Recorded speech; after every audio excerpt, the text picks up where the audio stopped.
today I will read Billionaire Boy by David Williams. We'll read chapter 2. Let's find it. Chapter 3, yes. Chapter 3. Who's the fattiest? Finally, the big day came. Joe took off his diamond-encrusted watch and put his gold pen in a drawer. He looked at the designer black snakeskin bag his dad had bought him for his first day at his new school, and put it back in his cupboard. Even that bag had come in the toothbrush, but he found an old plastic one in the kitchen and put his school books in that.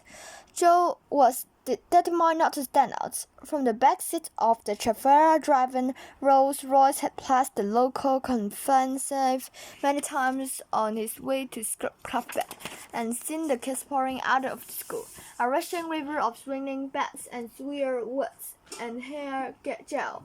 Today he was going to enter the gates for the first time, but he didn't want to arrive by Rolls-Royce. That would be a pretty good hint to the other kids that he was rich. He instructed the chauffeur to drop him off at a nearby bus stop. It had been quite a few years since he had traveled by public transport.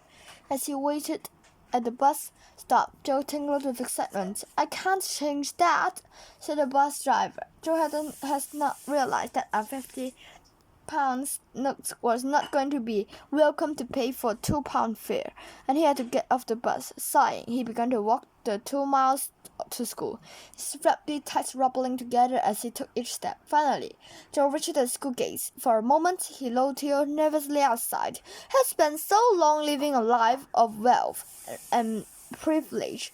How on earth was he going to fit in with these kids? Joe took a deep breath and marched across the playground. At regression, there was only one other kid sitting on his own. Joe looked over at him.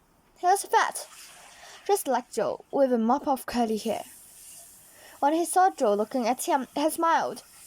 And when regression was finished, he came over. "I'm Bob," said the fat boy. "Hi, Bob," replied Joe. The bell had just rang, and they waggled along the corridor to the first lesson of the day. "I'm Joe," he added. It was weird to be in school where no one knew who he was.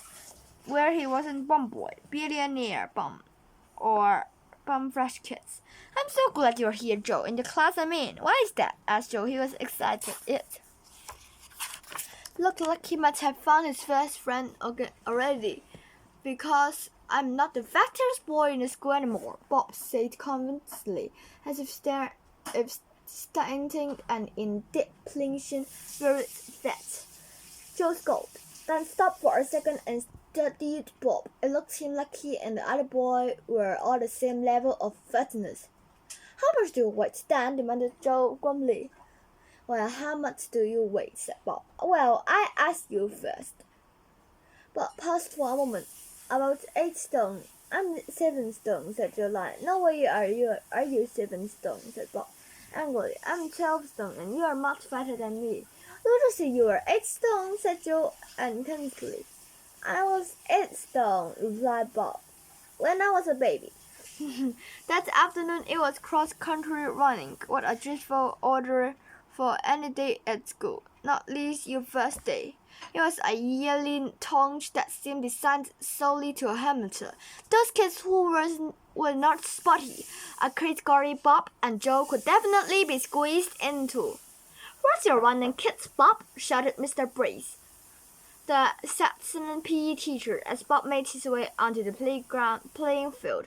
Bob was wearing his white front vest. To his appearance was greeted by a huge wave of laughter from the other kids. "Someone must have hit it, sir," answered a shivering Bob. "Lucky story," scoffed Mr. Brace. Like most PE teachers, it was difficult to imagine him wearing anything other than a tracksuit.